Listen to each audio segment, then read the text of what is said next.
Hey there, fellow homesteaders. Are you ready to ensure that your fuzzy friends have the best, happiest life? Well, stick around because that's exactly what we're going to talk about today. Hey everyone, welcome to Double R Farm. My name is Shelly. For those that are new here, we are all about self-sufficient homesteading. Whether we're diving into animals, gardening, or essential oils, I'm here to inspire you to live the life you love. And if you're here just to relax, that's cool too.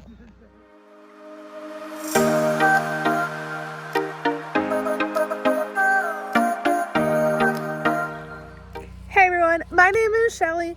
Ronald and I started our homesteading journey in 2023, and we love to educate people about our passion. It is my sincere hope that I inspire you to do the things you love. Whether it's your first or 50th time here, thank you for your support. It means the world to us. So, if you're ready to thrive and live the life you love, hit the subscribe button and join our awesome community.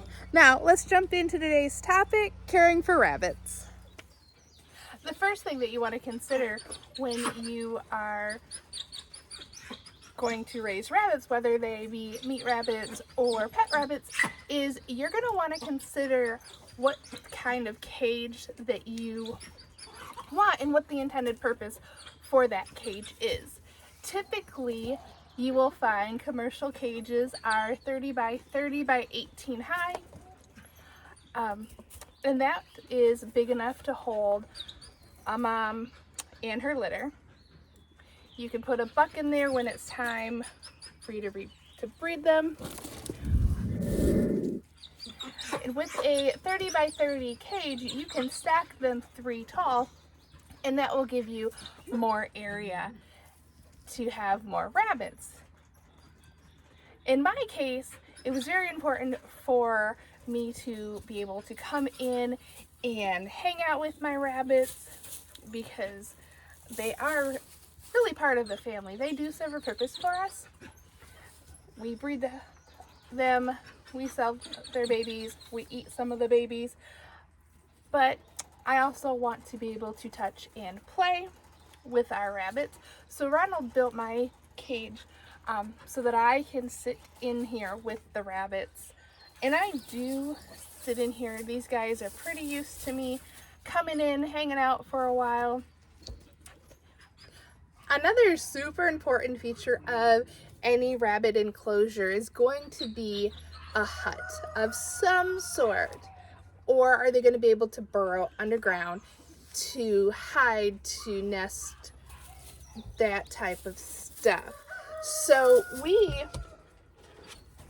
knew that we needed something relatively quick and large for our rabbits to have babies in.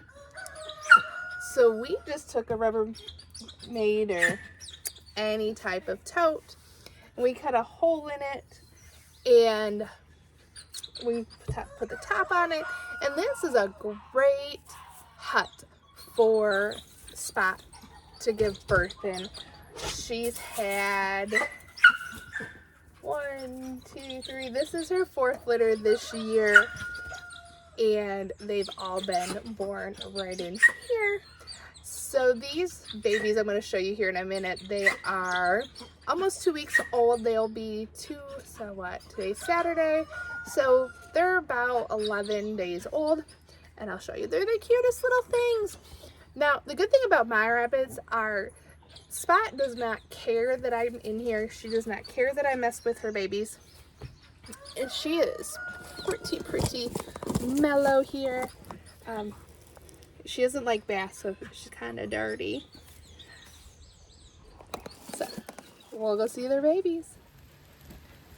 This is very typical of a nest that you would find in any rabbit enclosure. The doe will pull out hair and line her nest. And I'll show you the babies. Look how cute those are. And I believe there are 9 in there. Look at this little guy. He's the cutest. He's the cutest with the little white spot.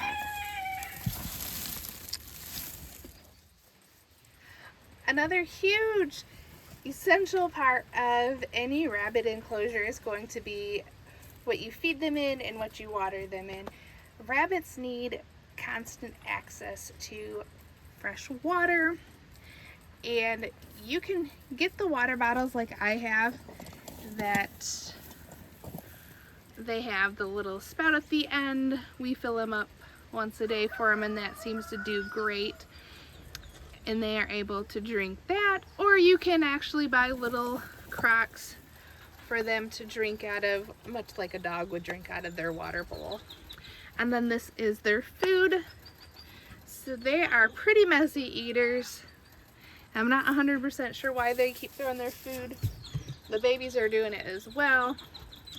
And we also supplement their food. I will grab some grass, some clover once a day for them.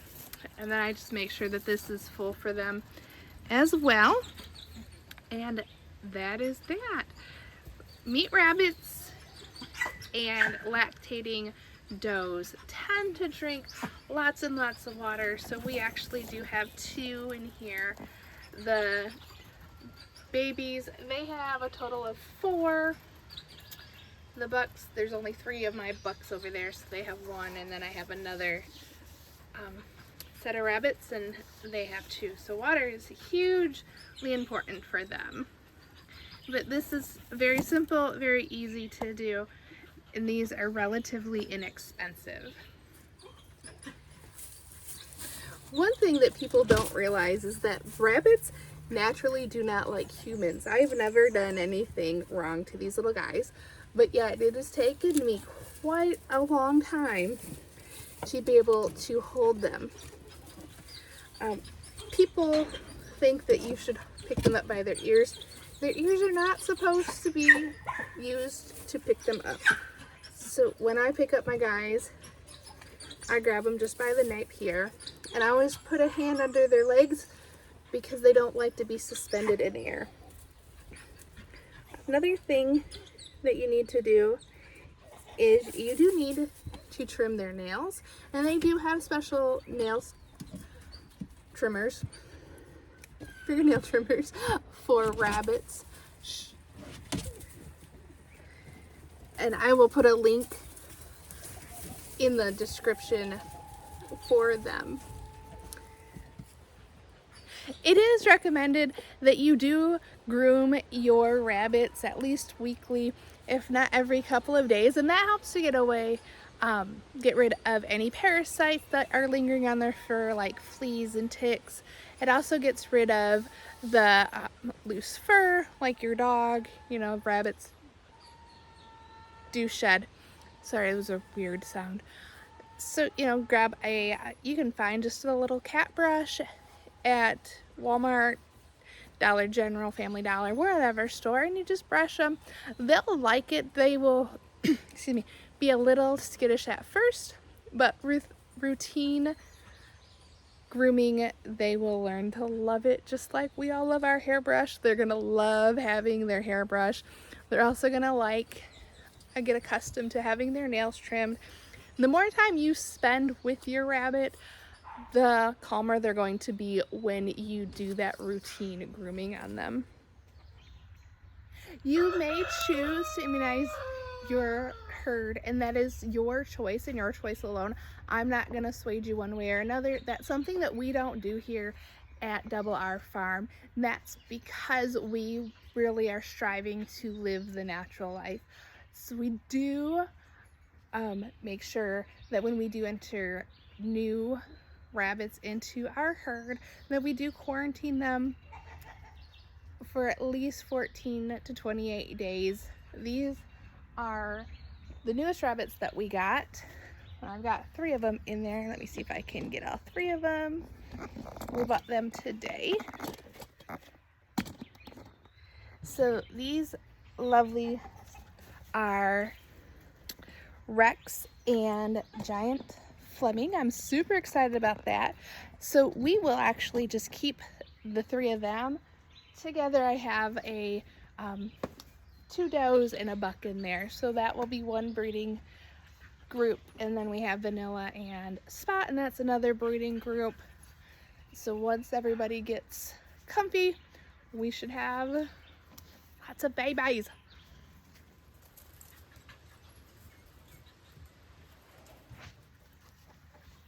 If you've been following us for any amount of time, you know that my philosophy is a healthy, happy rabbit make the best meat. I got that philosophy because I do know that healthy, happy pigs and healthy, happy cows make great pork and beef. So it makes sense that a healthy, happy rabbit would make great meat as well. So the health of your rabbit is super important. And the number one thing that you can do to ensure that your rabbits are as healthy as can be is really their food routine. Make sure they have good quality food, clean water available at all times. You're going to want to make sure that their area, whether it be a pen, their colony, whatever type of living arrangements that you have for them, you want to clean them and disinfect them routinely. I clean our rabbit cages about once a week, and that seems to do the job even with all the bunny babies I have. You're also going to want to have a first aid kit just for your rabbits, and in the description I've listed a number of things that you should have in that first aid kit. Nutrition is key for healthy rabbits, just like healthy children, healthy adults, everything needs the proper nutrition. Most of the time, rabbits can get the nutrition from commercial pellets, but you do need to add supplements. A great supplement is, this is just clover that we pulled off the side of the road and was able to get for them. We also get them hay and alfalfa from the feed store. It's ideal that you check your rabbit's weight. Having an overweight rabbit is just as bad as having a malnutrition rabbit. Minerals and other supplements may need to be added. Carrots, vegetables, fruit, those are all supposed to be snacks for your rabbits. They should not make up the bulk of their diet.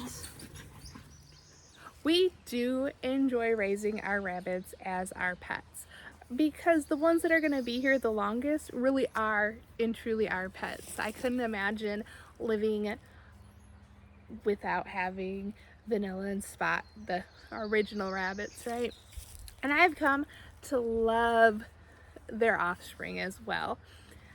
But they do have a purpose. Their purpose is for meat, so I will harvest them or sell a couple of them, because really we have 30 rabbits, and who needs 30 rabbits?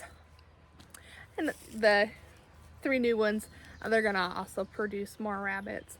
With that being said, rabbits are a great addition for rural living as well as urban living.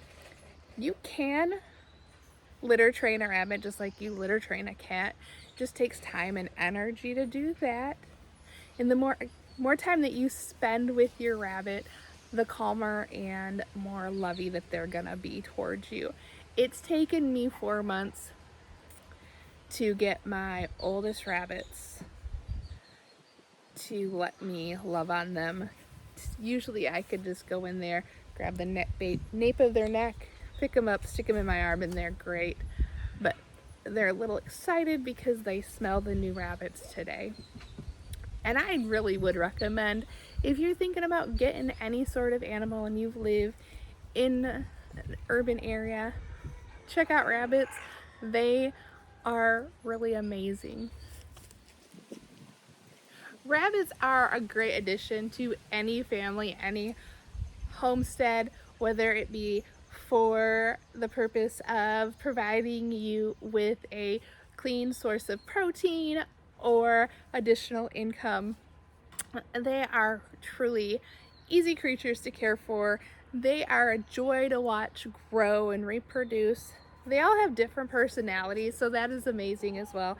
It's almost like having 15 other additional family members, because you never know. Just like my family, you never know who's gonna be in a bad mood or what's gonna tick them off today or not. I really highly suggest that if you are thinking about starting any sort of rabbitry, do your research, figure out the type of rabbit that best works for your needs, whether it's simply just for comfort and companion, or you want to raise them for meat or another source of income. We're going to talk about other sources of income in a video coming up. So that's going to be super exciting. I hope you guys found this video educational and informative. If you did, please hit the subscribe button. I think it's down there somewhere, and let me know that you subscribed. And if you did, I would love to send you a gift, so let me know that you are new. I have a rabbit care card that I've been working on, and I would love to get it in your hands and get some feedback from it. So again, let me know if you subscribe. If you're a previous subscriber, let me know and I'll get that right out to you as well. I hope you have a great day, and I'll see you guys later.